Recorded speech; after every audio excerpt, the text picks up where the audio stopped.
Here's if anybody's interested. It's some long periods of time you might not see any fish, and then you'll see 6 or 8 right away. So it's kind of fun when you do see them. And then at the end of the package, I have our year-end summary report, just so you can see some of the other stuff that we're working on. So it's working out to be a good program. We have training for the volunteers. We have quite a few partners on this. In addition to NID, we have Kramer Fish Sciences, California Department of Fish and Wildlife, California Fly Fishers Unlimited. They donated $5,000 for the gear that does this recording. Sportsman's Warehouse is helping us out, and City of Lincoln, and Stantec. Thank you very much to them for getting power into the site, which was no small task. That's all I had. Any questions? Well, they can't answer. Okay. Thank you very much. Thank you. Anyone else? Technically, if that had come up under the Hemphill agendized item, we could have had a dialogue. I might think of something to bring up. Number 6. Number 6 on the You can stick around if you'd like to comment on that as well. Hello to the NID Board. My name is Diana Suarez. I live across the Bear River in Colfax. I do not live inside the NID district, and I cannot vote for the NID Board. Yet my life and the lives of my neighbors have been negatively impacted by some decisions you have made lately. I represent the people who say no inundation without representation. According to Wikipedia, the main stem of the Bear River is 73 miles long.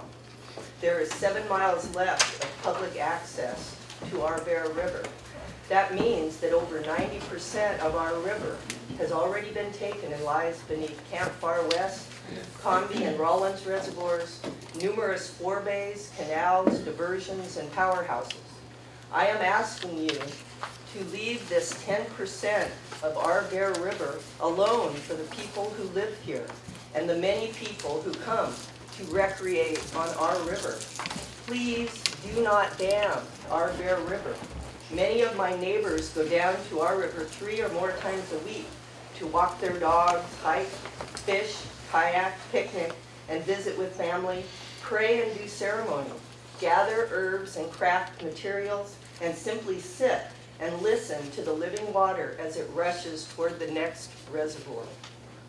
The trees and plants that live around our river form a community that I have gotten to know. Many of these trees are hundreds of years old. The idea of these ancient trees being cut down and hauled away or inundated in place makes many people feel sick and heartbroken. The plant communities where elderberry and redbud grow, along with bay laurel and buckeye, are fruitful, diverse, and support the wildlife that is also robust and plentiful. A terrible anxiety hangs over the joy that we feel when we go to visit our river now. The happiness and beauty of dunking in the cool water on a hot day is tinged with sadness because of your terrible plan to take this away from us. Please, please back away from this plan and put your attention toward the less destructive alternatives to achieve your goals. We support meadow restoration. We support fixing the leaks in your canals and diversions. We support dredging your reservoirs and storing water in groundwater basins to refill the aquifers. Please focus on the natural alternatives and let the river flow. Thank you.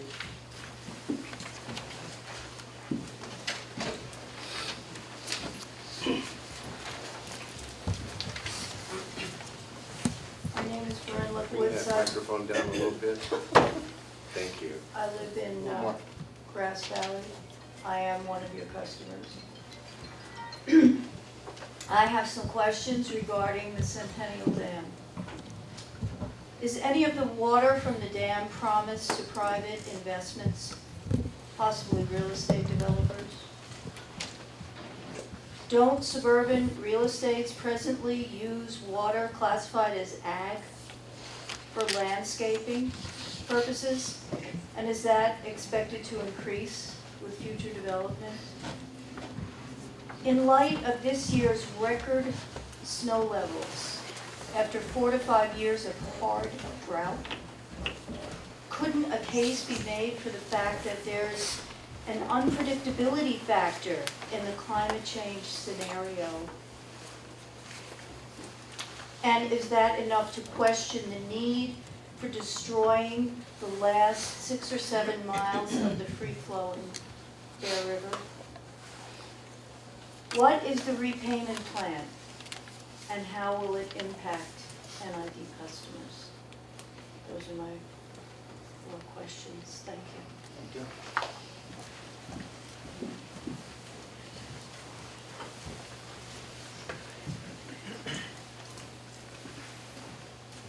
Morning, my name's Mark Wilson. I live on Banner Mountain. I'm an NID customer. And I just came this morning to support Director Weber's idea of live streaming and also video archiving of these meetings so that people who work during this time can come and see what's going on. I need to leave right away for another meeting. I just wanted to come here and express that. If that's impossible, I'd like to see the idea of night meetings be brought forth in the evening so people can come after work. And I also noticed that the Waterways newsletter isn't coming out anymore. And this was a great newsletter that gave a lot of information to NID customers, not only about the things going on right now, but also the history. And it's very entertaining and interesting read, and I always read newsletters. So I would encourage you to bring that back. Thanks. Thank you for your emails and contact.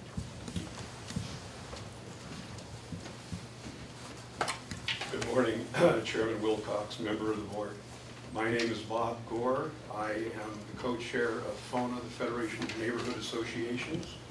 I represent a number of neighborhood associations, including Cascade Shores, Greater Cement Hill, Rattlesnake Neighborhood Association, Greater Champion Neighborhood Association, Nevada Street, Willow Valley area, Friends of Nevada City, and the Glenbrook Neighborhood Association. I'm also, we're having a meeting very shortly on April 4th, and there are other groups that are going to be joining. So I feel that I represent a pretty good chunk of people that live in your district. I was unable to attend the last meeting because of the family situation, but I understand that there was a negative vote on doing the videotaping of your meetings. I would like to give you an example. I think one of the board members said the people here have their devices, they can videotape what they want. And that's a good idea. I think that maybe people will be doing that. But let me give you an example of what might possibly happen if you do that. If at some point in your discussion, one of you were to say, in the near future, NID is planning to flood parts of downtown Grass Valley with flyers and posters to inform the residents of our upcoming meetings. What would happen if that went out and was edited and it said, in the near future, NID is planning on flooding parts of downtown Grass Valley? You would have something that you're going to have to deal with. That could be broadcast on any news media, and when a lie goes out, sometimes, as you well know, lies are very hard to overcome, no matter what the facts are. So be very careful what you ask for. If you want people to videotape what you say and they have the authority to edit that and broadcast that, I think you may find that you would like to broadcast everything that you say. Thank you very much.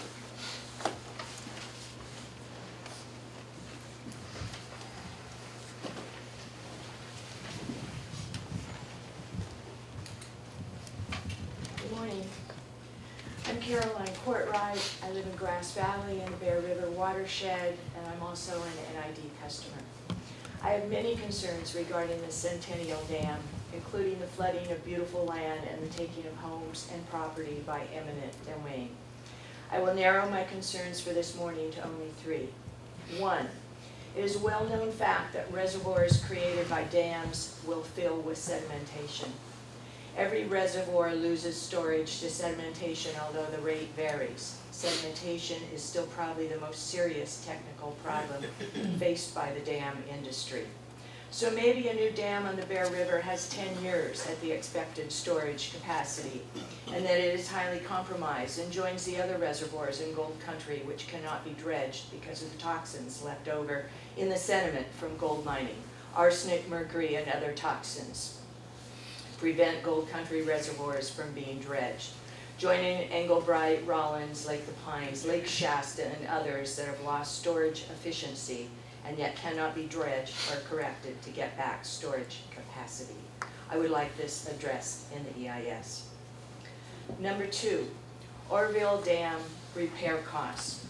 2 weeks ago, the Department of Water Resources came out with information suggesting that repair costs are estimated at $4.7 million per day. They estimated that the cost could run between $100 and $200 million, and now they say the cost will be much higher. They hope to receive 75% reimbursement from FEMA.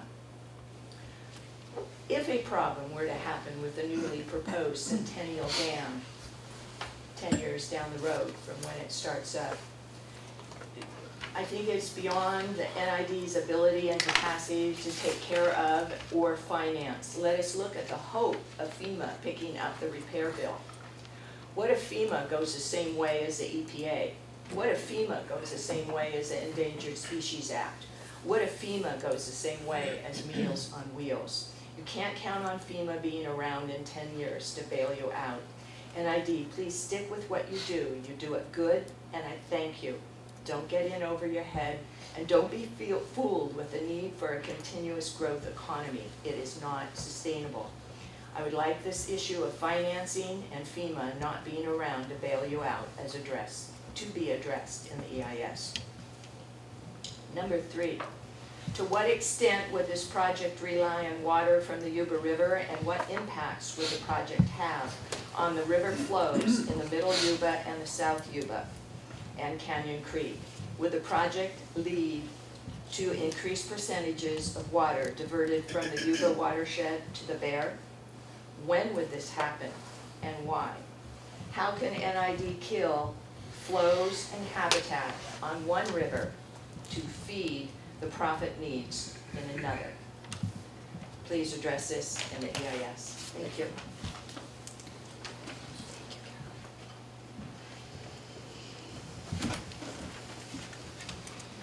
Good morning. I'm Carmen Mateo. I live in Grass Valley as well. And my concerns are with the Centennial Dam as well.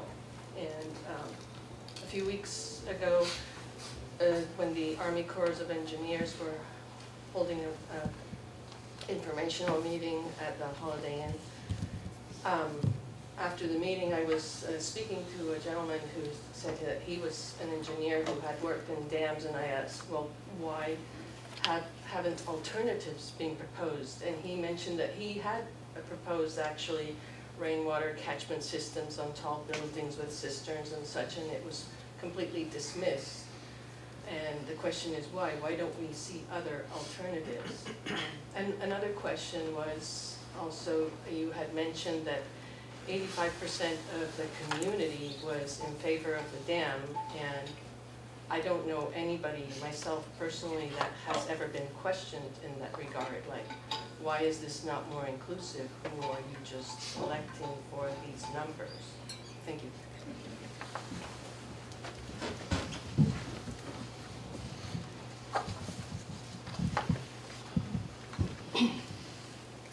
My name is Shirley Osgood. I live in Grass Valley, just on the other side of the cemetery, and I'm an NID customer. I don't feel like I'm the most informed on this issue about Centennial Dam, but I'm part of a group of people who recently have awakened and realized that we need to be at the very bottom level of our government, informed and active about what's going on in our community. I don't know if this room is fuller than it normally is, but that might be one reason why. I would like to say that I'm here to speak in solidarity with the Nisenan people. who have grave concerns about the destruction of their sacred land, the very small remaining bit of their sacred land on this bit of river that's left. I would also like to speak in solidarity with those who cannot speak, the diverse and plentiful plant and animal life which will be destroyed by the dam. Thank you.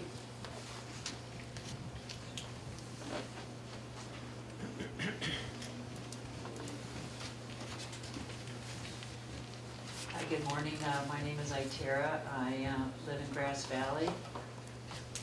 And I can't remember which one of y'all is my guy. I'm over in the... I have your letter. You have my letter, okay. And so I was wondering when I can expect to hear back from you. There's a letter on its way. Cool, thank you very much.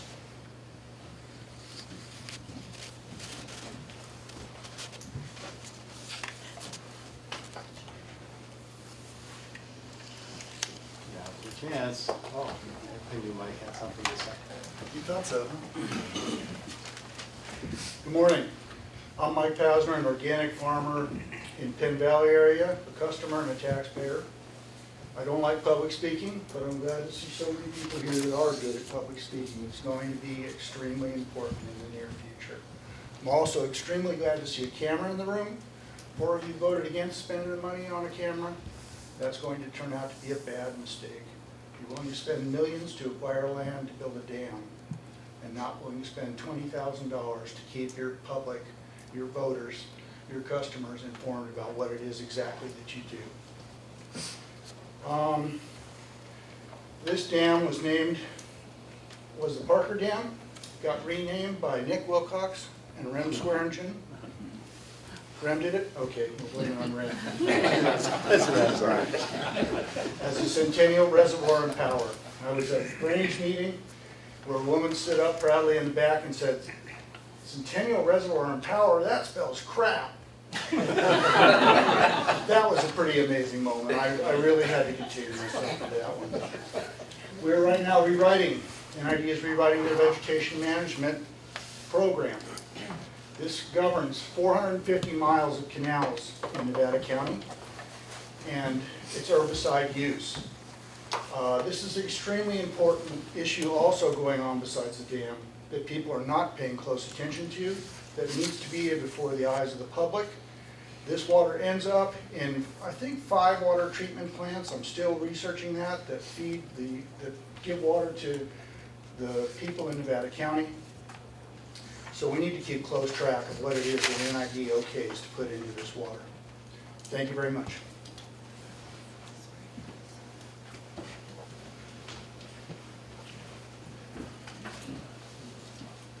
Good morning, Sid. Good morning, my name is Sid Brown. I'm a resident of Nevada City, and I have just recently also become awakened as a citizen, and I just wanted to bring your attention to the broad support and growing support that you will be seeing to encourage you to reconsider daylighting the business of your board. I recognize and applaud you, Vanette, for doing that right now, but I do want to let you know that it is my belief that the citizens deserve the NID to support that kind of activity. I know the board has evaluated a proposal. I think you need to reevaluate that proposal. I have been coming to these meetings since early January. Last meeting I had to leave for another commitment. Not everybody has the ability to come on a Wednesday morning and sit and be informed, so I really would like you to understand that there is a growing sentiment among your community members that really urge you to reevaluate the decision that you made. Thank you.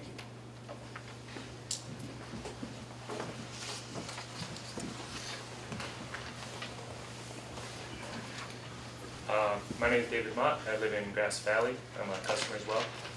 I really want to just echo the daylight sentiment that I was lucky enough to get here this morning. Normally I can't. It'd be great to be able to see it online whenever I want.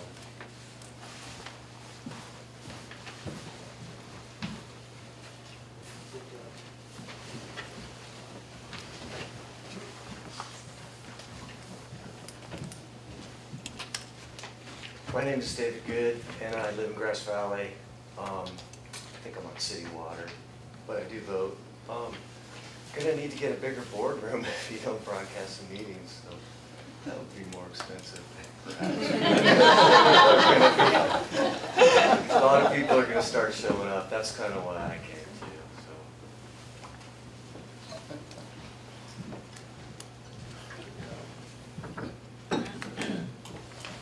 Anyone else? Once, twice? Let's recess for 2 minutes. Okay. Anybody is welcome to stay.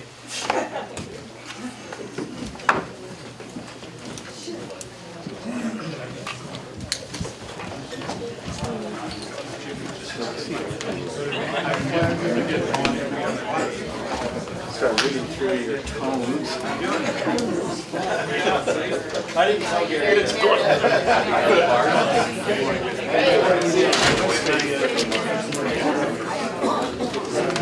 I ran into him down there, when was last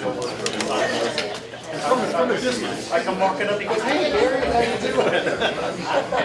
Good looking guy, so where I get you confused. I told him he owes me $1, but he didn't know what that was. We're specious. I'm gonna pay around. I'm gonna see So it's an opportunity. I'm sure we're able to give it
Okay, I'd like to move on to the consent agenda. There's 3 items on the consent agenda: the minutes, the warrants, and the temporary service location policy modification. Motion to approve the consent agenda. Full? Which one? The agenda, I mean, the minutes. Minutes, okay. I just wanted to correct one thing in the minutes. Okay, well, why don't we do it now, and then we'll take a motion on the consent agenda. Okay. It's page 132, and it's the 1, 2, 3, 4, 5. It's the 5th paragraph down. Could you use your microphones? It's really hard to hear. Well, the microphone doesn't amplify, it just records. Oh, okay. Speak up. Along with the one up there. So when you're at the podium, you need to speak up. I'll talk louder. Thank you. Anyway, the word something, it's the second to the last sentence. There is something nefarious. It should say nothing. Which has a different meaning. Must have been trained I have several corrections, of course. Okay, It must be my hobby, it looks like me. I do have a bigger life that way. On page 89, standard detail canal stormwater crossing, the second paragraph, about midway, starting with the sentence, looking at principles of managing erosion, managing water, you try to avoid as many pervious surfaces. It's impervious surfaces. We did bat that word around, Gary and I. Yes. Yeah. Okay, Good, so good that's correction. one. I have just a couple of spelling. If I'd known you, Christie, were here, I was gonna just do the spelling things this morning without going through the board. That's probably not official. Let's quickly do them. Page 113, third paragraph. Bob Center is spelled with a C, not an S. I see you have a sign-in sheet this morning, so that ought to help on some of this. Page 115. I'm moving too fast. 115, at the top, Director Weber said there are a lot of people with lousy wells in the Cascade Shores area. That was in the upper Red Dog area. It's in the area where the water line to Cascade Shores went. I don't know a lot about wells in Cascade Shores. A lot of them are untreated water. On the same page, next to the last paragraph, regarding whether Buckeye Road was included in the sphere of influence for LAFCO, Director Weber asked if she is wrong about assuming that Buckeye was not included. And if Buckeye was included, not important. The last word you have is important. It needed to be included, that's what I said. That makes more sense. And let's see, where we go here. Page 122.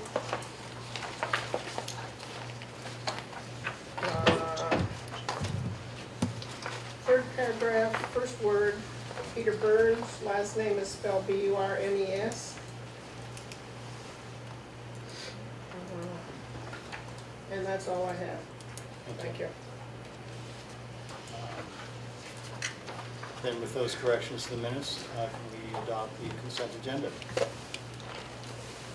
We need a second. We need a second. John moved it, I'm seconding. Nancy seconds. Division 1, Aye. Division 2, Aye. Division 3.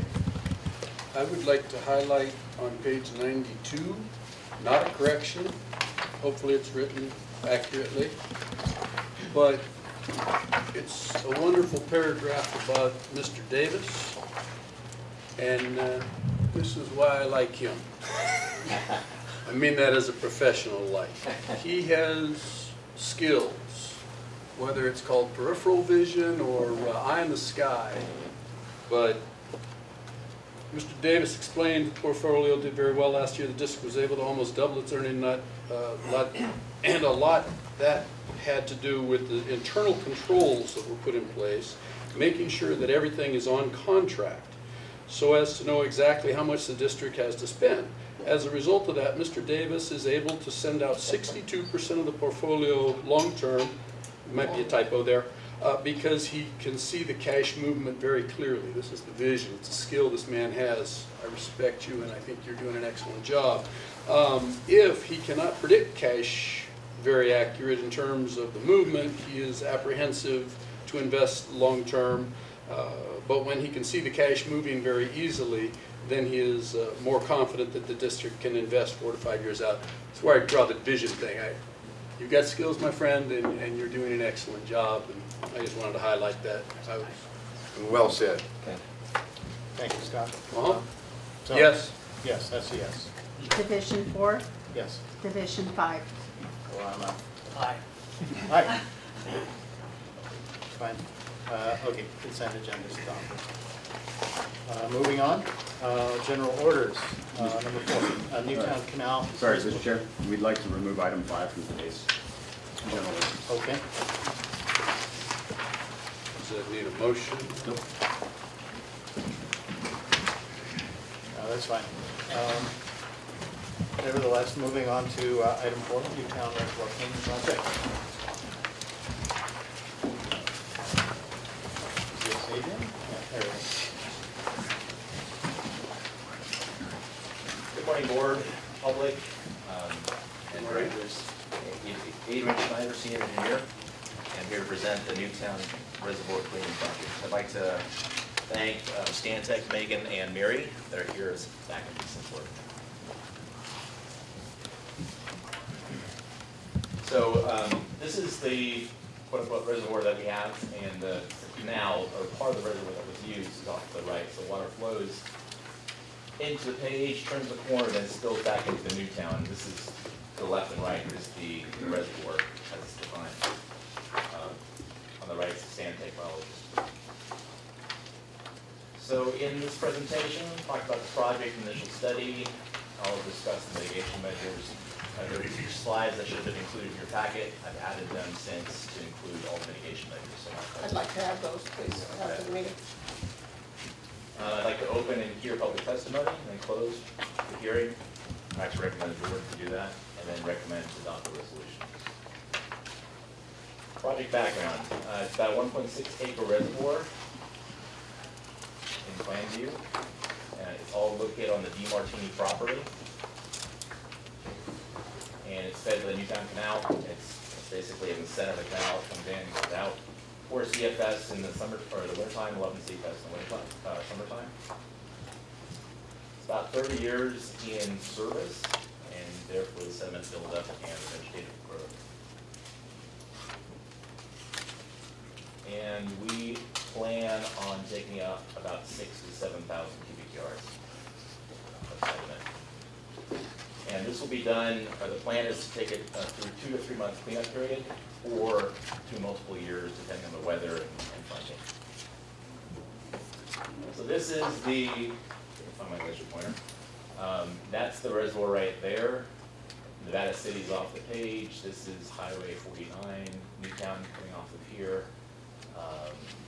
The canal is in blue and it feeds the reservoir, then goes off here.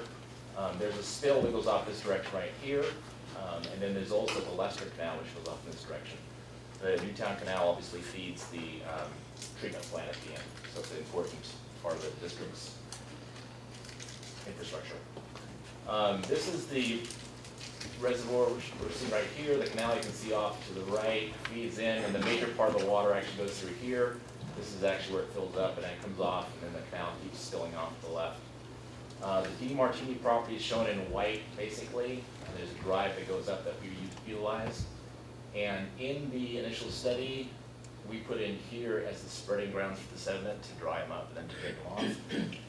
And the only comment we had back was from DeMartini, a very nice person. He said, well, instead of putting it here, you could put it somewhere off to the east. And I guess there's a shallow swale, you can't see this in the photo, but that's where he wants the sediment to be dry. And I said, well, during that process, we'd be in communication with DeMartini. Does he want to leave it on? Does he want to have us pull it off? That's particulars when we get to that point. If he wants Excuse me, Adrian. Yes. Did you say that you wanted to put in that swale? No, he said there's a depression off to the east. So Okay, because it looks like there's some drainage there. I understand, right? But that's where he wants it. So this is a close-up. So the picture at the very start of the presentation was taken right about here with all the vegetative growth. And to do this, we would divert the canal flows around the reservoir. This would entail having the water drain and evaporate, so it's easier to take out the sediment. That would be done in the summer months. You remove the sediment, dewater it on site. We would transport it off, or if DeMartini wants it to be left on its property, either or. Mitigations. Bio 1 through 6. So there's a pre-construction environmental awareness training that we give to the contractor. There would be a pre-construction survey of special plant species, a protocol level survey for red-legged frogs, pre-construction survey for coast horned lizard, and we would avoid disturbance for birds and raptors in the area. We would need to apply for 401, 404 permits for wetland impacts. And we would have to have an applied species removal relocation plan. So if we find any fish, we'd have to take those and put them into suitable location. And a dust and emissions control plan if necessary as well. Cultural impacts, this is your typical paleontological resources, human remains. Those would have to be properly handled. The project would have to stop until those were taken care of. In the reservoir? In the reservoir, I doubt if there'd be some there, but. Concrete galoshes. Has one, potentially some hazardous materials, there would be a plan to eliminate spillage into the reservoir and into waters. An SDCCP plan to minimize potential spills.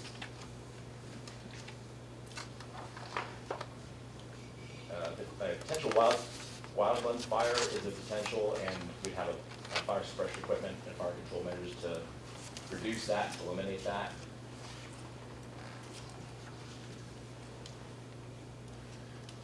And the degrading of water quality would be minimized or eliminated by an STCCP plan to minimize potential spills. And we'd also eliminate the plan for soil erosion or loss of topsoil under GO1 through a erosion control plan and SWIP. At this point, I'd like the board to. Okay. I'll open the public hearing on this matter. If there's any comments on this environmental document, please come to the microphone and state your name, Mr. Board. My name is Bob Gore. I'm sorry, I don't know what SPCCP is. Could someone explain that to me? Spill prevention and countermeasure control plan. Thank you. I think one of the things that's important to note on this, Bob, is there are a lot of people that are concerned about the district removing sediment from their reservoirs. Not only is this a classic example of that effort, but we are doing this at many other locations.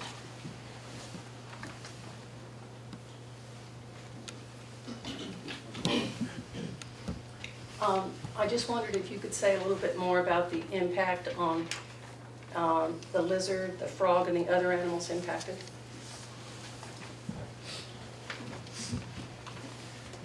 So we have had a pre-construction a field survey, a reconnaissance level field survey in December of 2013. We didn't find any special species, no indication of red-legged frogs.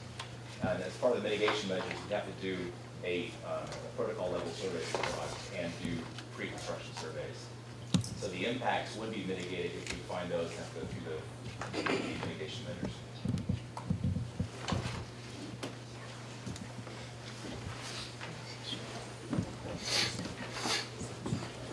Thank you. Ricky Keck, Grass Valley. I'm curious, what is the potential cost, or has there been any cost estimates done for this very small, 1.5 acres, is that right? 1.5 acre reservoir? You know, the cost of the project is what I'm curious about. Thank you. Adrian? Can I request the board, we accept all questions and then we'll close the public hearing and move forward to questions? Okay, so staff will respond to that. Okay, thank you. I couldn't hear Gary. Can you repeat what he said, please? Staff would request that during public comment, we receive all the questions and respond to all the questions after public comment is closed. This morning? Yes, ma'am. Thank you.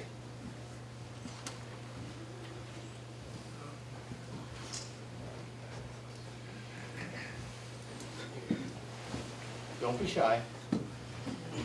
I'll try not to be shy.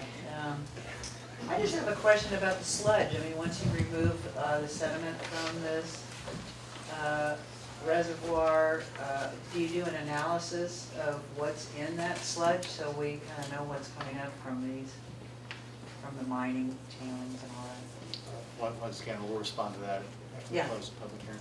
We got that.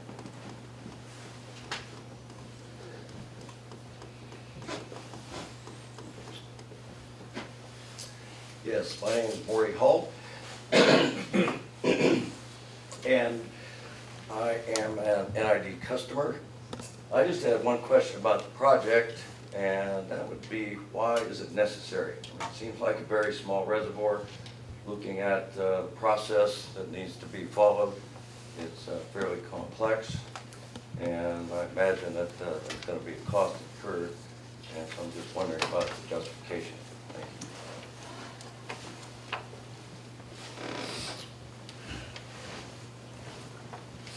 Any further public comment? My name is Betty Gibbs, and I'm actually right across the street from the DeMartinis. So my question is, the sludge that is spread there, is there any effort to put any sort of ground cover or greenery on top of it? Any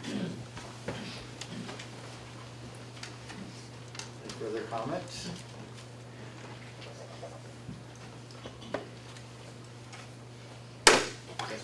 Close the public hearing. Now, staff, would you like to respond to those questions? So I had a question. Cost, necessity, and then we'll get to board. Sorry. Often we wait, yeah. That's why I was waiting. I kind of like Murray's question, I was on the same thing. I was curious about the operational. It seems small, it's in the middle of a transmission. I didn't understand the operational need of the reservoir. Not that it's not needed, but I think that's kind of what Murray was asking as well. All right, so if I missed some, please respond back to the questions that I wrote down. There's a question about the sludge and what to do about it and whether we're testing it or not. We don't suspect the sludge to be toxic. We don't have any testing requirements in it, but so we just haul it out as sediment and dry it out. That's the first question. The question was about cost. Roughly between $350,000 to $500,000 is what we estimate. It's a little rough number. And I'll get to the last question with Scott. There's a question about the ground cover. If the sediment or sludge could be covered with vegetative material that's on the property, that would be discussed with DeMartini. Usually sediment sometimes that could be used as fertilizer or whatever. That would be a question DeMartini would be wanted covered or just left exposed. And now to the question of why it's necessary. It is a very small reservoir. I would like to defer that to operations or maintenance. And we're able to de-water it to clean it.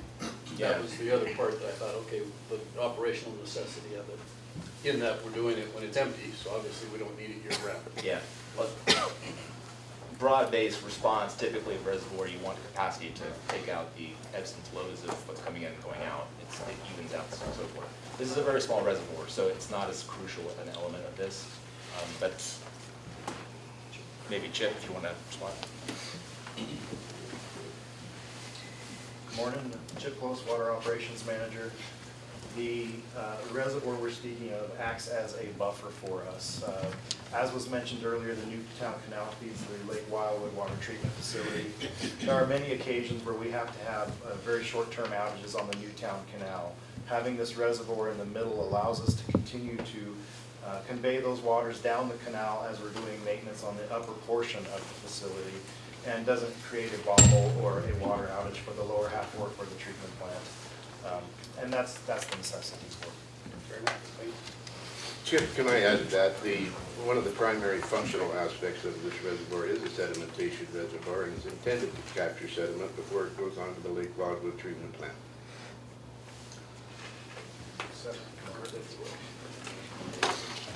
Okay. Any further board questions? Yes. Any other questions? We're good? I have many, when you're ready. Yes. Well, wait, okay, let's do it before you go into the. I received about 6 weeks ago, I think, the EIR, and thank you very much for getting that to me ahead of time. Usually in the board packet, there's at least the executive summary, and it wasn't in here this time. All you had was your PowerPoint and your staff. So I believe about a month ago, I sent everybody the executive summary, and you got the full packet. I'm a little confused. Yes, Sorry. I did. Oh, in this packet, you're saying the executive summary. In the packet that the board received, packet, I there was understand. no executive summary. I will do that next time. And I think it would be a good idea because it, 6 weeks away, you gotta remember where you put it and all that stuff. Very good point. Sorry to be whiny. No, I can't. Okay, now, where do I start? So CEQA closed the 2nd of March. Where was this advertised? This is advertised in the Union and with the people within the vicinity of the project area. So the neighborhood got letters? Yes. Okay. I was sent to the Madam Helling Library and the county. Okay. Just gonna take me a minute, because I've got a lot of notes. What's the nature of the easement that we have with DeMartini for the reservoir on his property? As far as I know, it's a maintenance easement. Do you know if it's a deeded easement, or is it a prescriptive easement? And does the road to it, is the road included in that? To get those exact specifics, I'll get back to you with that. I was alarmed when I saw no biological mitigations in the packet, but you did produce those, so thank you for that. Can you describe a protocol level study for red-legged frog? Sure. So the protocol level study, say in a nutshell, is a couple day and night study, and they listen to frogs and they find out if there's a presence of frogs. Why don't we let the Stantec representative discuss that since they're an expert in that? Okay, I will let Stantec do a better job. Okay. They're an engineer, they're an expert. So, I have to apologize because I'm an archaeologist, I work with biologists, but. Please state your name. Oh, yes, Megan Kirsten with Stantec. We have 2 biologists on maternity leave and 1 is out of the office, so I apologize. But I understand from talking with them before they left that essentially what needs to happen is before a protocol level survey takes place, a habitat assessment needs to occur, and then a letter with the results of the habitat assessment would be sent to the U.S. Fish and Wildlife Service, seeing if a protocol level survey is necessary. So that would be the first step, and then the protocol level surveys, as Adrian was saying, would involve essentially biologists going out there day and night for I think a couple days during appropriate time periods, which I believe is between April and October, so it would need to be soon if we wanted to do that. But that's the general procedure, but it would be first seeing if it was necessary with the U.S. Fish and Wildlife Service, because obviously you don't want to, you don't need to do it if it's not necessary, if there's no habitat, so. Are there any other bio questions? Thank you. Try to. Do you have questions, Nancy? Yeah, I had more. So, I can't believe that it wasn't necessary to look at an analysis of the sediment. If you've tracked where that might have come from, I think you would probably consider that there's some mercury in that sediment, and disturbing that could cause it to methylate. And so I think before you do anything, you need to analyze the sediment. If you're going to put it in a swale, a ravine, whatever it is, I think you need to look at any environmental damage that you're going to do to that area. Even though it's on private property, I might be wrong about private property. You may be able to manage that outside the public framework for how you deal with filling a geological formation.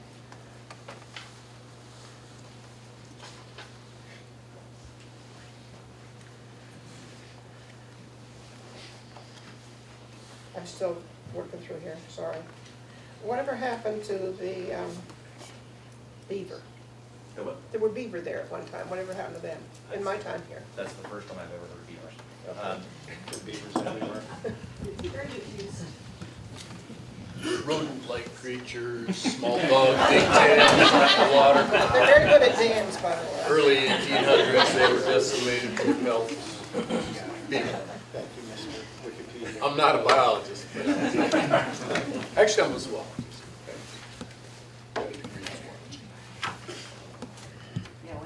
I think I might have missed something, but I don't want to hold us all up forever. So I think So those are my questions for now. Thank you. I will get back to you with the question and answer.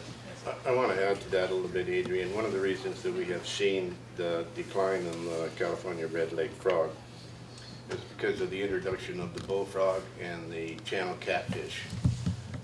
Actually, NID has been responsible for increasing the habitat of the red leg frog thousands of times over.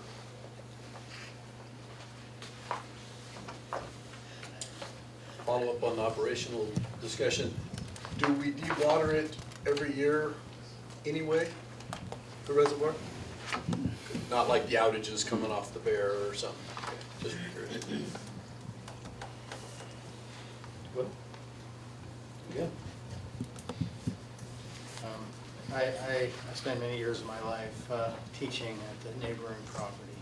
I'm very familiar with this reservoir. This reservoir does act as a sediment trap because just downstream of the reservoir is a rather long inverted siphon that crosses towards Bar Road, and it is operationally necessary to pull some of that sediment out. So this reservoir is acting exactly as it was designed to do. I will tell you that there are really nice big trout in that reservoir. I tried really hard years ago to catch them all. And believe me, there are coast horned lizards in the area, although they are very rare, and they would not be affected by this project because they're generally associated with the serpentine scrub manzanita community that is adjacent to this area. High and dry. They like it dry. Absolutely. With that, well, I've already closed the public hearing. Let's move on. I recommend that the board adopt the resolution for mitigation negative declaration and approve the project. Mitigation monitoring and reports are in for resolution 2017-08. Motion to adopt resolution 2017-08 for mitigated negative declaration and approving the project and mitigation monitoring and reporting program for the project. second. Roll call, please. Division 1, I'm not voting yes on this until I get answers on the questions that I have, so it's no. Okay. Division 2, Aye. Division 3, Aye. Division 4, Aye. Division 5. Aye. Motion passes. Moving on to item number 6. Item 5 has been pulled. Item 6 is the Hemphill diversion facility.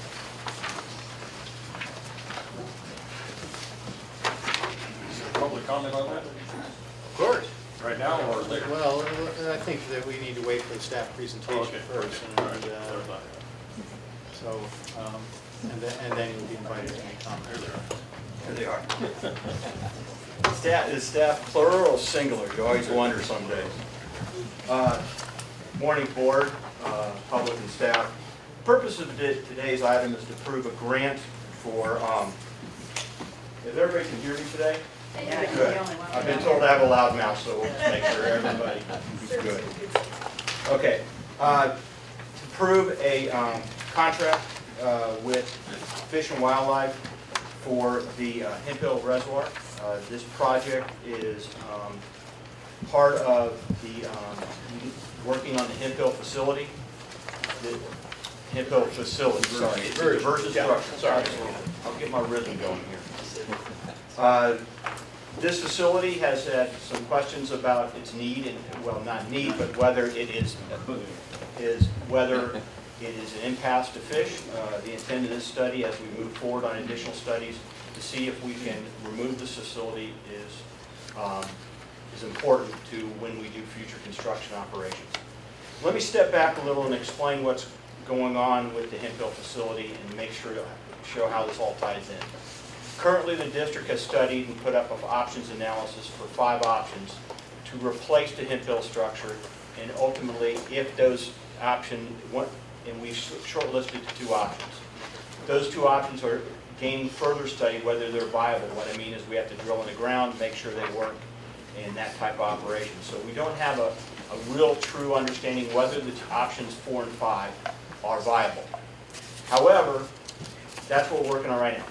If they do not prove 4 and 5 will work, then we're going to have to go back and look at modifications in structure. Over the last couple of months, we've had multiple people ask us if we have a schedule when we're going to get this revisions to this diversion structure done. There is no schedule right now because we don't have exactly a solution at this time.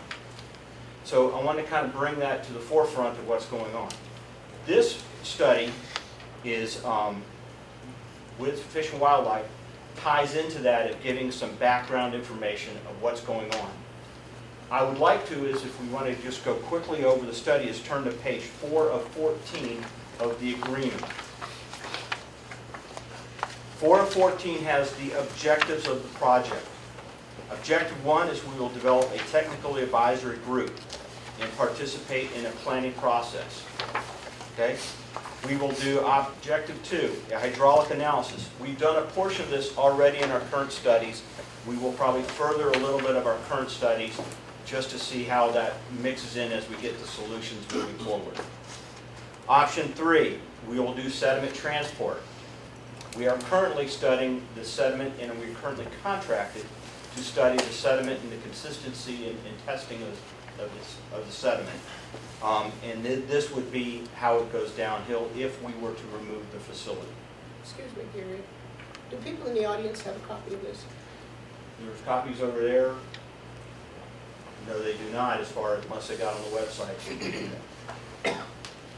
Is there any way you could get them copies if you're going to be on this for a while? No, I'm only be here for option 4 and 5. I'll be here for about another 2 to 3 minutes. Option, and that's why I'm reading these out, so then I'm walking over to option 4. Their objectives there. Objectives, okay. Option 4, collect the pre-project baseline water quality data to document baseline conditions in the project affected area. That option 4, objective 4, is currently out in an RFP and is due next Friday, the 31st. Okay. Objective 5, conduct 2 seasons of salmon and steelhead adult and red studies above and below Hemphill's diversion site in Auburn Ravine. Salmonid, not salmonellid. That's hey. Read. So at this point, that is again out in the RFP, and that RFP is due on the 31st of this month. Good. Request for proposals. That means we are looking for people to do that type of work at this time. That I wanted to go through the objectives of what this agreement is. This agreement will merge into the construction when we go to construction phase of giving baselines of what is going on in that area. Staff has reviewed it and our attorneys have reviewed it, and it's a recommendation of staff to pursue, to agree to this agreement. As far as budget, the total grant value is $295,000. $177,042 is being provided by the Department of Fish and Wildlife, and the remaining $118,085 is provided by us in in-kind services, labor, and other items as needed. Again, it's a recommendation of staff to approve this contract with Fish and Wildlife Reservoir. Is this a success for NESA? Yes, NESA did a wonderful job. Yes. Doing a good job. Thank you. Excellent. Thank you. I'll take any public comment on this matter.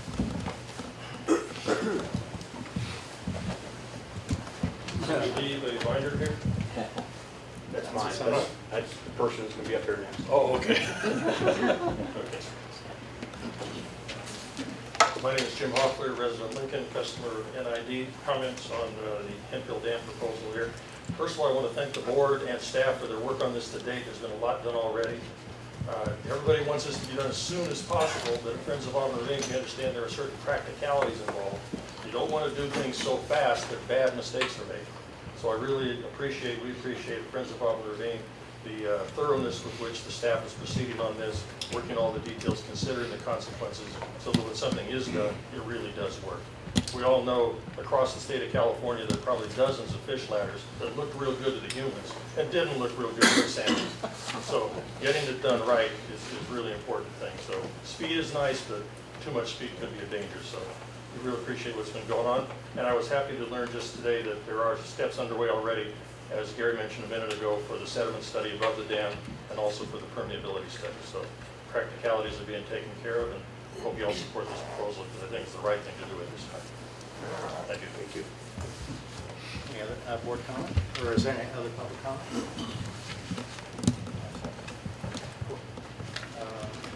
Did you have an earlier question when you first, when I was redirecting you a little bit to the public comment since it's on the agenda? Yeah. Did you have I didn't really have a question. I was just curious if the board had any questions for me. That's what it was. You asked us if we had it. I got you. Right on. If they do, I guess they don't.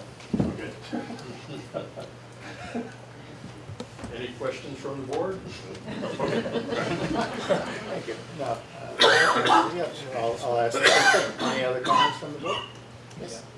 Go ahead. Someone else might like to go first. Go ahead, Nancy, don't be shy. Thanks. I think we need a map that traces where the salmon might traverse to get to this point. I'd like to see all dams along that way, please. And any other barriers, like I understand there's a falls that it would only take a agile salmon to get over. So that would help us understand it better. On page 4, participants in the project include the grantee, the landowner. Who was the landowner?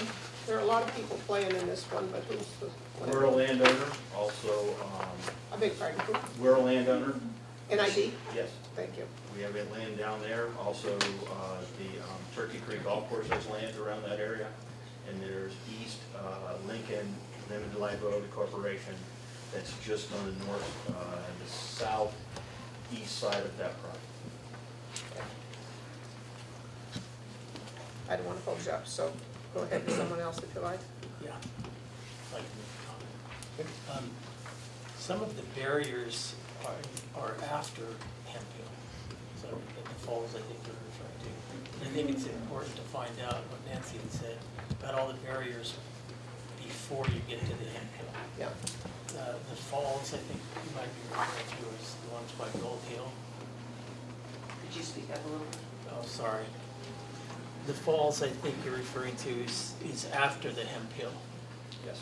It's about 6 miles upstream if I remember correctly. Okay. So it still would be important to get that information, The- especially the one, where they start from to how they get to the Hemphill.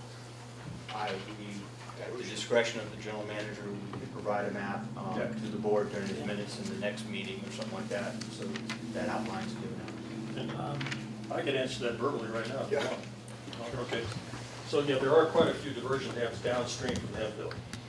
They are all removed October the 15th of every year, and then replaced April the 15th of every year, so irrigation can proceed after April the 15th. So as far as salmon migrating upstream, they do have to get over the low sills of those dams, but they don't have to get over the flashboards of those dams because the flashboards are taken out on October the 15th. So you have, starting from downstream near Verona, where Auburn Bean goes into the Sacramento River, you have the Coppin Dam, the Davis Dam, the Tom Glen Dam, the Aiken Ranch Dam, the Newmore Dam, the Nelson Lane Dam, the Aiken Dam. So a goodly number, I would say. I call them dams, they're all diversion facilities is the proper word for it. And like I said, they're not an impediment to Fall Run Chinook at all, because the boards are taken down October 15 every year. And none of those facilities are NID facilities? Those are all either private or South Center Water District. I wanted to get the question real clear. None of those facilities are NID facilities? That is correct. Okay. And the sills on each of those dams is not a fish passage impediment? Correct. Yeah. They're all just, 6 inches or a foot high. Salmon get over them very easily. But that knowledge gives us a picture Right, of that's the the value. potential to get fish. Right, and that explains the value of making a modification to Hemphill, because you have pretty much free passage during the fall coming all the way up. And then at Hemphill, there's a certain percentage of fish don't get over that. And by making the modifications that are being talked about, that opens up 6 more miles of good spawning area above Hemphill, going all the way up to the Gold Hill Dam. There are some cascades that would probably prevent the fish from getting all the way to the Gold Hill. diversion. I've been to them myself. They're along Chaparral Lane, just upstream from Gold Hill Bridge. And those look to be pretty serious natural barriers that would probably prevent very many fish at all from getting as far as the Gold Hill diversion. I believe Fish and Wildlife has already looked at those. They have determined that they are not passable. One historical fact that I'd like to share is that previous to NID and PG&E and PCWA showing up, the Auburn Ravine was virtually dry all of the time. There were no salmon in that stream. But since the introduction of water from PG&E and PCWA and NID, those salmon that are now present have become part of the public trust doctrine. It is our responsibility to protect them and enhance their lives. And that's what we're doing. Thank you very much. I would just point out for people here that Hemphill Dam is also a seasonal facility. The flashboards are taken out when irrigation season is over and replaced the following spring. The problem with Hemphill is that the sill is probably a little higher than the other dams in there and does form at least a partial fish impediment. You agree? Oh, yes. Yeah. Okay. Okay, let's move on. Scott? So the district spent close to $800,000 a few years ago. It was going to be $250,000, and then we wound up paying more for the, was it the measuring station? Lincoln Gauge. Highway 65 gauging station. Highway 65 gauging station. And that was very successful, and everybody's happy. How many miles did we open up there? Approximately 2. So 2 plus this 6 would give us 8. Is there a way to recognize through mitigation that as we intend to impact 7 miles of the Bear River, which has no salmon, that we've actually been doing good things over there where there are salmon, which we're documenting? Is there a tie-in somewhere, or do we just only get the sharp end of the stick? Yes. That's the simple answer. I mean, there really are salmon, we really are trying, and we are doing good things, but I want to, excuse me, Gary, I want to answer that partially.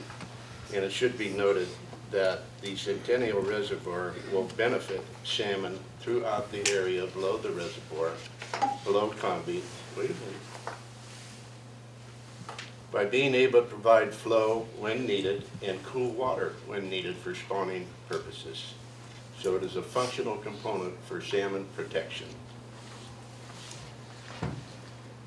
And on that, I'll piggyback.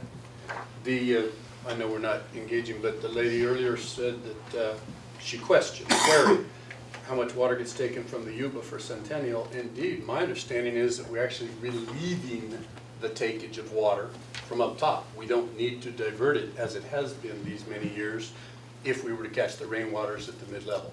So it should have a benefit to the Yuba River, the Centennial Reservoir. But we need to get back on Probably the most. Thank you very much. Yeah, okay. Thank you very much. Okay, so the goal today is the Hemphill diversion structure in agreement with California Department of Fish and Wildlife. Right. And NASA did an excellent job. And this resolution is listed as 2017 XX. Is there supposed to be a number? We'll put a resolution number after the meeting on that. Okay. Vin All right. Diesel? Vin Diesel? Yep. Triple. With that, I make a motion to adopt. That was a comment, I can't get your eye, Nick. Oh, I'm sorry. Okay. Could you talk a bit about the makeup of the Technical Advisory Committee? How many people, what their backgrounds might be? Well, it'll be the Department of Fish and Wildlife, NIMS, and also, I was trying to remember in here, I think we had a list, Nasa, didn't we? Nasa, please. Nasa will tell you. Morning, Directors. Nasa King, your Watershed Resources Planner. The Technical Advisory Committee is still to be established and determined, but our initial thinking would be all of the relevant agencies from federal to state for fisheries, so U.S. Fish and Wildlife, National Marine Fisheries Service, Cal Fish and Wildlife, as well as Friends of Auburn Ravine and other groups that are working on this section of Auburn Ravine with us. So will those meetings be open to the public, advertised and open to the public? I think that's all to be determined still. I would request that they be. There's been a lot of interest in this. Okay.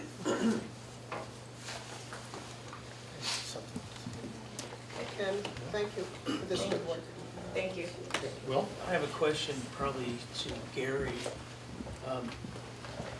We are paying 118 in-kind services of $118,000. And can any of that be used for some of the studies that were done previously? Yes, is laughter. That's why we're rushing, and actually Fish and Wildlife has gone extremely aggressive to help us here, because the studies we're currently working on, Kleinschmidt, could be applicable to this. So we can use some of those funds that haven't been spent yet on this project. Includes our labor, time, graphics, meetings, all that stuff is something that's involved with that. So those in-kind funds are good to work with. I just want to compliment you on, there's page 9, 8, and 9 of 14 that gives a good idea of what is going to occur, so everyone can look at it. Thank you. Especially in my area, that are curious as to what the timeline is. Everybody wants it to be done very quickly, and this gives an idea of the involvement and what you have to do to make this work. Can you get that on the website so that people Yes. can view it, please? Yes, what we do right now is, everybody knows, in the project section of the NID website, third over from the left, there's projects. You click on current projects. Down there is the Hemphill diversion structure, all the current meetings, and a lot of stuff we presented to the engineering committee and other committees is in there now. And this will be put in there after this, in a short time after this meeting. It shows how thorough you have to be to do this stuff. And NACE did a wonderful job. And compliments to NACE as well. And the Fish and Wildlife is supported because they are moving faster than their normal speed. So at this point, it would be staff's recommendation to approve an agreement with Fish and Wildlife for the Hemphill diversion structure at this point. So moved. Second. Second. Division 1. Aye. Division 2. Aye. Division 3. Aye. Division 4. Aye. Division 5. Aye. Thank you very much. Passes. Moving on to item number 7, the West Placer Groundwater Sustainability Agency participation discussion.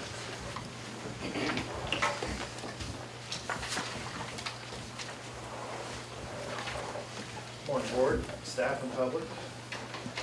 Chip Close, Water Operations Manager. As you recall, Mr. Brett Story of Placer County provided a very informative PowerPoint regarding the formation of the West Placer Groundwater Sustainability Agency at the last board meeting. Staff has returned to the board with hopes of receiving authorization and recommendation to move forward in working with the members that are going to be forming the West Placer GSA. Staff believes there are many potential benefits to becoming a member of the agency, and as you're all aware, initially the district basically took a pass on the whole groundwater subject, as we are solely a surface water agency. However, with the realization that the district's boundaries cross into the North American subbasin, as is depicted on the attached map in the staff report, staff believes it's time to join in this discussion. This is not only to provide representation to our customers that are within that boundary area, but also to avail the district a seat at the groundwater discussion table in case our future operations involve groundwater banking or withdrawal. If directed to proceed today, this is not a commitment to join. It is only to allow staff to begin investigating the memorandum of agreement, and I need to make that correction in the staff report. It was called a memorandum of understanding. It is actually a memorandum of agreement, just to make the legal folks happy. We need to make sure we make that distinction. And we'll also investigate all the related documents and conditions in becoming a member. Due to SGMA regulations, the timeline for the establishment of the GSA is rather tight, as it must be completed by the end of June. Therefore, staff anticipates a short turnaround on document review and expects returning to the board at the April 26th board meeting with all the details necessary, including the MOA resolution and the necessary budget transfer documentation for you guys to review at that time. So, with that, today, staff is asking for authorization to begin working with the West Placer Groundwater Sustainability Agency to develop the necessary documents for NID's participation in the agency. So moved. Second? I have First a thing, question. Brett, would you like to make any comments? Just a brief one, I believe there's a question for the board member. You can go first, Brett. Okay. Just to say thank you, and hopefully if you vote yes, welcome. This is Mr. Oh, I'm sorry, Brett Story from Placer County. Many hats. I'm trying to remember which one I am today. But we welcome NID's participation. We think it's going to be a long ability to work together, not only on this issue, but other issues. And as I say, we welcome, and on behalf of all the other agencies, we look forward to working with NID on this issue and others. Thanks. Thank you. Nancy. So, under budgetary impact, you said that all neighboring water purveyors have all pledged to buy in the fee of $50,000, but we were told at the presentation that some form sort of a partnership, so they give a lesser amount, so I think that's not quite correct. We will provide you further detail on the budgetary side of this as we come back, but I can answer that specific question. All the public agencies that are authorized to form a GSA are pledging the full allotment of $50,000. CalM is not a public agency, it's a privately owned utility, and therefore does not have the same voting authority or same representation at the table as the public agencies, and therefore have contributed a lesser amount. Okay, thank you. And I just have one other request. I'd like to see how this basin interrelates with other basins in the valley area. Is there a continuity between them? So that there's potential for greater storage, and then the amount of potential storage in each one? Yes. I think Brett's probably one to answer that. Yes. Yes, I can answer that partially. I'm not a geologist or a zoologist or a... Part of that answer is going to be developed in what's known as the Groundwater Sustainability Plan. What we are required to do after we form the GSA is develop that plan. Modeling will be done, not only on our groundwater basin or what's known as a sub-basin, but we are also required by the Department of Water Resources to work with the other adjacent basins to understand how that relationship is. So, but the answer in general is there's about, in the entire North American sub-basin, there's around 5 million acre-feet of, how do I say this, based on modeling. There's about 5 million acre-feet. We believe, that is we in the sense of the geologists and scientists that are working on it, there is the potential for another million acre-feet, so it could be as high as 6 million. Within the West Placer portion, there's about 800,000 acre-feet with probably could go as high as 1 million if we're able to develop a groundwater bank, and it doesn't, there are other attributes to it that you don't want to mess up what is going on in the basin. So that will all be studied over the next couple of years. The model will be developed. If you were to take the picture that you have, the adjacent basin, which would be the South American basin on the other end, and then the Yuba Basin, South Sutter Basin on one side, Yuba on one side, those agencies and GSAs will be doing the same exact work. They will be looking at it, and then we are all, as we turn in our plans, we work with the Department of Water Resources, and their responsibility, being the state, is to make sure that as our models show flow, that flow into the other basins or out of, depending on which one you're on, is appropriate. In other words, if we say there's 1 million acres flowing, they are accepting 1 million acres, and that analysis all has to be done. That will all be done over the next 4 to 5 years. So I can't give you an exact answer, but the estimates for the basin were what our geologist team had put together for us. Great, thank you.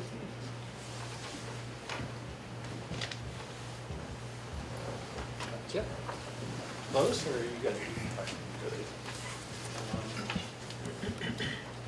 Any board member comments on this item? Or any public comment on this item? Seeing none, board members? Hearing none, I'll take a motion. Didn't we already motion it, second? We did, okay. Then let's roll call, please. Division 1, Aye. Division 2, Aye. Division 3, Aye. Division 4, Aye. Division 5. Aye. Thank you. Look forward to those in the future. General Manager's reports. Good morning, Board. It's my pleasure to report on issues of the district. We currently are sitting at 238,446 acre-feet in storage, roughly 135% of average, with sitting at 90% of capacity. We've drawn down a couple of the reservoirs at this point, given the storms that are here, just for operational management. Also, we are currently sitting at 112 inches of precipitation at Bowman. We're second only to 1903, 1904, sitting at roughly 211% of average. So, wettest drought on record. Just a couple items. Since we've kind of stayed on Hemphill for a little bit, it's my pleasure to let you know that the Hemphill interpretive sign, NID produced an interpretive sign for the link engaging station. That sign was installed and is up down there, so people can now understand the facility when they go to visit. Also, construction on Table Meadows DFWLE has begun, so we're bringing more water to the Table Meadows area, as well as preparing to work on Scooter Bug. We're also preparing for our pipe refit work that will occur in Penn Valley as part of studies that we identified that there were some low pressures on hydrants out there. This is our attempt to fix that. That's an understatement. Yeah, I think, yeah. Elizabeth George is also providing water to the Cascade Shores for the last week and a half. So we're in the process of mothballing the Cascade Shores facility, which we will do over the next year or so, so that we can take that plant offline and for a number of issues, I guess. I'm sorry to let the board know that the Rock Creek DFWLE has collapsed. They were unable to bring enough members to it within 120 days, and so that money will roll into the next project, but Alderwood Way seems to have momentum and is still on track. So Rock Creek down in North Auburn? No, Rock Creek up by Lake Bureau. Rock Creek Road. I just, because we do the Rock Creek down there, I wasn't. It's on Lake Vera. That's the one by Lake Vera. Okay, Yeah. thank you. Just couldn't remember. With regard to PG&E's South Yuba Canal, PG&E is finalizing plans to restore the South Yuba Canal, which includes reshaping and stabilizing of the slope, cutting a new bench, and installing approximately 300 feet of a new timber flume. Tree removal work, which was about 200 trees needed to be removed as part of that project. That work is complete by the end of this week, and then they'll do a little bit of stump removal as they prepare for the earthwork. Excavation they anticipate beginning next week, so we're on track with that. PG&E intends to work safe, but they have agreed to accelerate their schedule at NID's request so that we can ensure that we don't bobble our deliveries as we move into May. I had the pleasure of meeting with Supervisor Hall this week. She and I had, I think, a great conversation. It was very informative. Shared with her the district itself in its totality, as well as some of the projects that we're engaged in. Also had the opportunity to meet with Director Morbeck and Councilmember Nader and their city manager, Matt Brower, at the City of Lincoln, to talk about the Regional Water Supply Project and how we will continue to make sure that deliveries to the 3,427 customers within Lincoln that NID is responsible for is protected. I also had the pleasure of working with Aqua this week on, as you know, I'm part of the Headwaters Working Group. So we're developing policy both at the state level and the federal level around headwaters protection and headwaters improvement. That policy development, both state and federal, is moving forward and the policy working group is working with CAFWA. CAFWA is the California Watershed Federation. Let me get this right. California Watershed Alliance. And that is RCRC, the Rural Counties Representatives of California, California Forestry Association, the Nature Conservancy, and California Farm Bureau Federation. So this kind of disjointed group is working to ensure headwaters protection, and it's a small group, but it's very, very flexible, and I think they're doing really neat stuff. So it's important that NID connect to that group, given that we have a ton of headwaters and a ton of watershed that we're operating within. Anyway, the last one is the SOI meeting, which is Sphere of influence? Yes. Sphere of influence, that is correct. Oh, rats. When is it? Thursday. Thursday. So the meeting is coming up on Thursday. We have done PSAs on KVMR, KNCO. We've also had it posted at the chambers for Nevada City, Penn Valley, South Nevada County, Truckee, Nevada County Arts, as well as Nevada County Gold. So we have. Is that in this room? It is in this room from 5 to 6:30. On Thursday of next week, and it's also on our website on news and postings. So this is Thursday, tomorrow, Thursday next. a week from Thursday. A week from Thursday. The 30th. Yes, ma'am. Thank you. All right. 5 to 6:30. 5 to 6:30. Just as a kind of a closer on that, we're not going to hold a similar meeting in Placer County because of our agreement with PCWA not to expand our boundary down there. So there isn't an opportunity for us. Thank you very much. I have a question. Yes, ma'am. Could you comment on the current progress of the need to provide unimpaired flows to the Delta, where that is with the State Water Resources Control Board? Is there anything new? Well, it imploded, apparently. Well, I can give you an update, an open session update, because there's a lot of closed session type material that we've discussed in the past. You'll recall that the Water Board, this is the Delta Plan update, governs water quality for the entire Bay Delta watershed. That has been divided into phases. Phase 1 is the San Joaquin River and tributaries. Phase 2 is the Sacramento River and tributaries, and then there's a anticipated water right proceeding for Phase 3. So the phase that impacts NID that we're concerned about is Phase 2. We are in time behind Phase 1. In approximately last November, maybe October, the Water Board sent out what they call a draft scientific basis report. That it's a public document, it's available online. That's where you heard the unimpaired flow objective.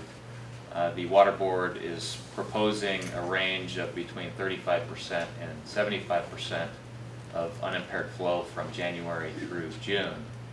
That would have a significant water supply impact, environmental impact as well, in my opinion, on many tributaries. So that document went through a round of public comments. NID was a participant in those comments, as well as many other associations, districts, etc. The State Water Board is seeking peer review of their scientific basis report, and that's currently where it sits. It has not been finalized just yet. We anticipate sometime in the relatively near future it will be. Once it's finalized, then the Water Board has indicated they're going to transition into what is effectively a CEQA analysis of whatever their preferred alternative is, plus other project alternatives. So on the San Joaquin system, they selected a 40% unimpaired flow as their preferred alternative. And as I said, the San Joaquin's a little ahead of us, so they actually have a what's the equivalent of a CEQA document on the street for public comment. Could you comment, Rem, on what that would mean to NID when they get to the Sacramento River, Phase 2 and us? Well, so right now we know that that the Bear River, among others, has been identified as having between 500,000 CFS to 90 CFS from wet to critical dry.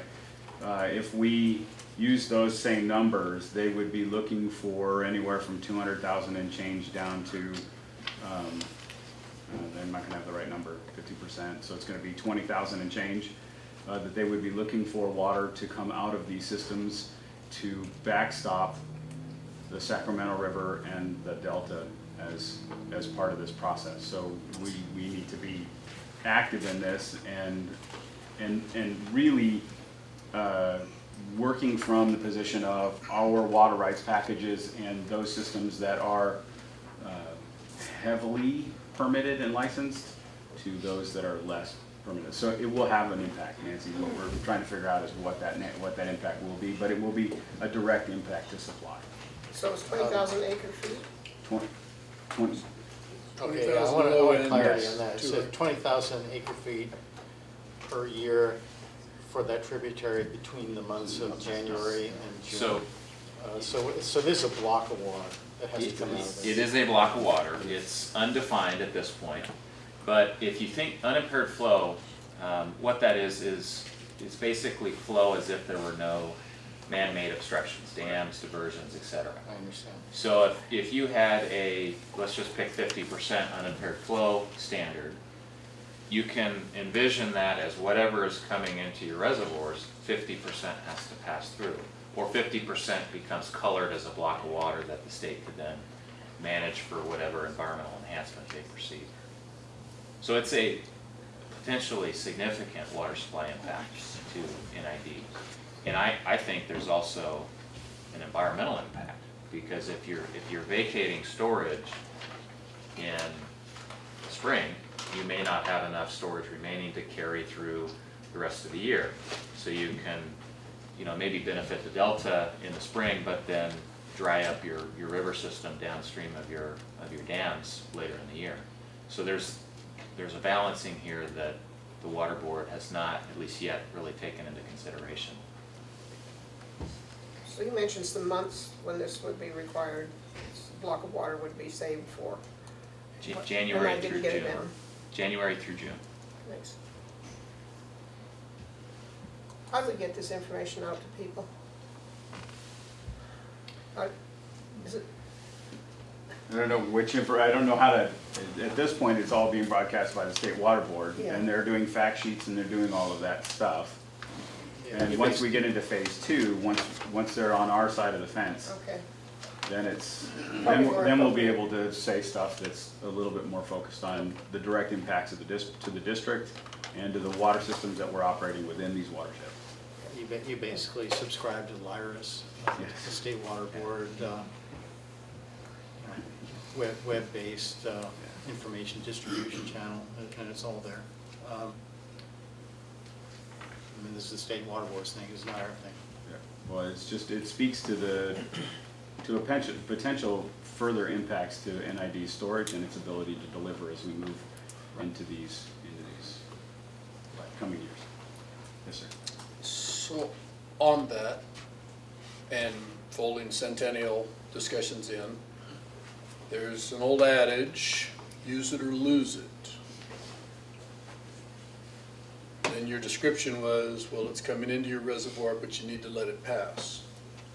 How would the development of Centennial, there's less water supply for Village potentially, but does it address, is there any validity to the use it or lose it mantra? That we develop it, we show that we actually have this development, so then when they're asking for it, they can't take as much. Your question, to fully answer it, is getting into legal theory and strategy that strategy is where I'm at, I yes, prefer to discussion closed session, but generally, if you're devoting water, let's say you're voluntarily devoting water for in-stream use, which we do in some years, and other water right holders do in some years, or you're conserving water due to projects or enhancements, whatever the case may be. There are existing protections in the law that say if you don't use it because of these reasons, then you don't lose it. So there are existing legal protections. Caveats. Yes. And there's a fairly lengthy additional answer to your question that, again, I prefer to do in closed session. So there's a fertile ground for discussion. Yes. Why? Okay. And We there's have to a, determine what they are gonna do to us. before and there's we a can even- significant yeah. level of legal dispute as Gotcha. to what the water board can and can't do legally. Okay. Not a fatal flaw to the discussion of development of a reservoir. Great. Okay, I'd like to move on logically to board of directors items and reports. I went to a CABI meeting last week. CABI is almost done with the governance chapter. I think I've said that 3 times now. But really, it's just about finished, and it took a major overhaul in decisions between water agencies and nonprofits as well. Good progress there. And I think you've heard as a board something about disadvantaged communities and money that was set aside in Proposition 1 to help get water supply to disadvantaged communities that really can't afford to extend water lines. So CABI is involved in a process to identify those areas. It's, I guess we haven't quite yet, gosh, NACE's here. Can I ask you, have we hired a person to be in charge of the disadvantaged community thing, or is that still in the offing? As I understand it, we are part of a coordinated effort for the entire Mountain County's funding area that's being facilitated by the Sierra Water Working Group, and I think they're in the process of getting an indication of support and agreement, but I think it's been reduced to 1 applicant for doing the disadvantaged community assessment work that we need to do. Sierra Institute, I believe, is the name of the 1 applicant at this time. We're confirming that before we indicate where we're at. Thank you, sorry to describe you last minute. No worries. Okay. So, good progress there, and it could make a big difference to small communities like the town of Washington, which is pretty close to us. I don't have anything else. Well, I met, as Rare mentioned, I met last week with the Lincoln City Manager and Matt Brower, and with City Council member Stan Nader about the Regional Water Supply Project, which is a project to bring treated water to the city of Lincoln. As Rare mentioned, there's 3,400 homes in Lincoln that receive treated water. The balance of the water goes to untreated water farms, etc. So that's all I have. John? No. Scott? I spent Saturday morning last with the Golden Oaks Association, our annual meeting, and they always ask me to come as, Ed Schofield was there, Captain Pettit, James Pettit, Jerry Good from Higgins Fire, and myself. So we're the folks that are asked to speak once we get beyond the business of the association. A lot of discussion about the marijuana and whatnot and the impacts. Some discussion on the Emigrant Trail, and as that pertains to water, what they need to, a lot of discussion back and forth and what to do and how to develop it, whatnot. Bottom line is, if there'd been a trail in place, it would have gotten washed out this year with all the rain. So interesting, leave it as a historical easement is what the group of folks there, the citizens, wanted. So I went wanting to talk about the Centennial Dam as much as anything else, and brought my posters. As Mother taught me, it's nice to have props and staging. The discussion, not so surprisingly, went more to waterline extensions and questions thereof. So I, on repeated occasions, referred them to Shannon Wood as the person. The roads are being impacted. How are we going to do it? Everybody's happy. The contractors have been doing a great job. So I took an inventory, non-scientific. Again, somebody had asked earlier about biases for and against the Centennial Dam. And we literally had 80 to 100 people there, coffee and donuts and all these people talking, and actually not, it was bagels, not donuts. So I asked, as their representative, I said, so, you know, one of the things I'm here to talk about is the Centennial, here are my posters. I said, so on first blush, who here is against it? And one person raised their hand. And I said, okay, and then who is intuitively for it? And literally half the room raised their hand, which left you then 30 people that just didn't vote. So this is where I get some of that. Same thing happens when I'm at Lake of the Pines. You get the whole room full of people that are for it. I mean, these are golfers, retired guys, and this was a group of people who, the reason I mentioned the marijuana at all is it's kind of a conservative community and they're fired up about, you know, people stealing water, da-da-da-da-da. So, non-scientific, but that was the poll. A lot of question about the potential for the raw water serving South County down there. And people literally were asking about new canals. And I said, well, that's, you know, that's the legacy back to the mining days. We're not going to do open canals. We would be piping. And I described it as being Mount Olive South along Dog Bar out there as a potential feed, which gets us back to feeding the Southwood Creek, which struggled during the drought the last couple of years. So that would be an enhancement. Overall, good discussion. Very friendly room. I really, everybody was very interested, whether it be motorized. So, I mean, even though some of the people didn't raise their hand, it sure felt like the majority of folks clearly were supportive of it and how it could benefit South County, obviously, because that's where it would be. Okay, thank you. Kind of the thrust of things. Anything else? You're good? You're good. Okay. I'll just say, staff, I look forward to seeing the equipment in Penn Valley and banging out the pipes in Penn Valley and trying to get that project finished. 55 or almost all of the fire hydrants in Penn Valley do not meet fire flow standards, and there's one hydrant there that delivers 5 gallons a minute. Try putting a house fire out with that much.